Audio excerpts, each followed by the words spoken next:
हो, हाय सर्वांना. आज मुलांची तयारी करून मुलांना स्कूलमध्ये पाठवून दिलं होतं. पाऊस तर चालूच होता. काल रात्रीपासून 2 दिवसापासून कंटिन्यू पाऊस चालू आहे. त्याच्यामुळे त्यांना आजही सुद्धा रेनकोट घालून जावं लागलं होतं. पिऊ रेनकोट घालायला कंटाळा करते, पण सिद्धार्थला म्हटलं नाही घालून तर जावंच लागणार आहे. छत्रीने काही बॅग वगैरे पूर्णपणे ओली होऊन जाते. त्याच्यामुळे म्हटलं की नाही तुम्ही रेनकोट घालूनच जा. ऑटोमध्ये बसल्यावर काही पाऊस लागत नाही, पण 5 ते 10 मिनिटाच्या अंतरासाठी पण ना रेनकोट घालणं कंपल्सरी आहे. आता पाऊसच जोरात होता. त्याच्यानंतर घरातील सर्व कामं आवरून घेतले, टिफिन वगैरे भरला, टिफिन वगैरे सगळं रेडी करून घेतले, धुणी भांडी केली, पाणी वगैरे भरून झालं होतं. सगळं नीटनेटकं आवरून ठेवून मग लागली होती माझ्या तयारीला. म्हटलं चला मी आज माझी तयारी करून घेते. अशा प्रकारे थोडंसं क्रीम पावडर लावून घेतलं, केस वगैरे बांधून घेतली आणि मस्तपैकी निघाली होती ऑफिससाठी. आज थोडंफार तयारी करताना तुम्हाला शूट करून दाखवलेलं आहे. तुम्हाला जर माझी अशी व्हिडिओज आवडत असतील बघायला तर मला कमेंट बॉक्समध्ये कमेंट करून सांगा की अशी व्हिडिओ चालतील म्हणून. त्याच्यामुळे मग निघाली मस्तपैकी अशी रेडी झाली. पुन्हा एकदा बघितलं कॅमेऱ्यामध्ये कसं दिसते.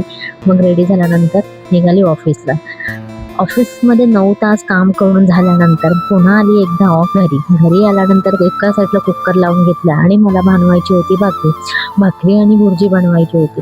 आज विदाऊट व्हेजिटेबल अशी मला भुर्जी बनवायची होती. पिऊ ना कांदा टोमॅटो घातला की ना भुर्जी खात नाही, त्याच्यामुळे तिच्यासाठी म्हणून ना म्हटलं सगळ्यांना सारखीच म्हणून ना अशी साधी सिंपल अशी ना भुर्जी करून घेतली होती. बुधवार असल्यामुळे म्हटलं चला आज भुर्जी आणि भाकरी खाऊया. आणि एका साईडला कुकरमध्ये खिचडी लावली होती.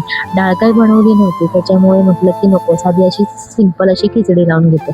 मग भाकरी करून घेतली. काही चपात्या 2-3 चपात्या सकाळच्या राहिल्या होत्या, मग त्याही चपात्या संपवायच्या होत्या म्हणून म्हटलं भुर्जीच फक्त बनवून घेते. आणि मग एका साईडला कुकर लावून झाल्यानंतर भुर्जी एका साईडला रेडी करून घेतली. अशा प्रकारे भुर्जी आम्हाला सगळ्यांना आवडते आणि पिऊला तर खूपच आवडते. आम्ही तर कशीही बनवली भुर्जी तर खाऊन घेतो, पण पिऊ नाटक करते, त्याच्यामुळे तिच्यासाठी म्हणून अशी भुर्जी बनवली होती.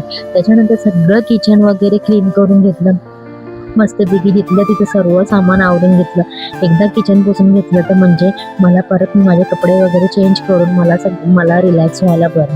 आणि एकदा बसली की मग मला परत काम करायला इंटरेस्ट वाटत नाही. जोवर तर अंगात तरतरी आहे तोवर काम करून घेते. मग सगळं जे काही दिवसभर जो पसारा केलेला असतो, चार्जर्स वगैरे वगैरे काही नाही काही डबे पावडरचे डबे हे इकडे तिकडे ती लोक असं मेसी करून ठेवतात. कंगवा म्हणा किंवा काही म्हणा असं सगळं मेसी करून ठेवतात. त्याच्यानंतर पूर्णपणे झाडून घेतलं आणि मस्तपैकी बसलो आम्ही जेवायला. आम्ही तिघंच होतो, पिऊचे पप्पा काही आले नव्हते, ते येणार होते उशिरा, त्याच्यामुळे आम्ही मस्तपैकी तिघं सुद्धा जेवायला बसलो. चला तुम्ही माझा व्हिडिओ इथेच एंड करते. बाय.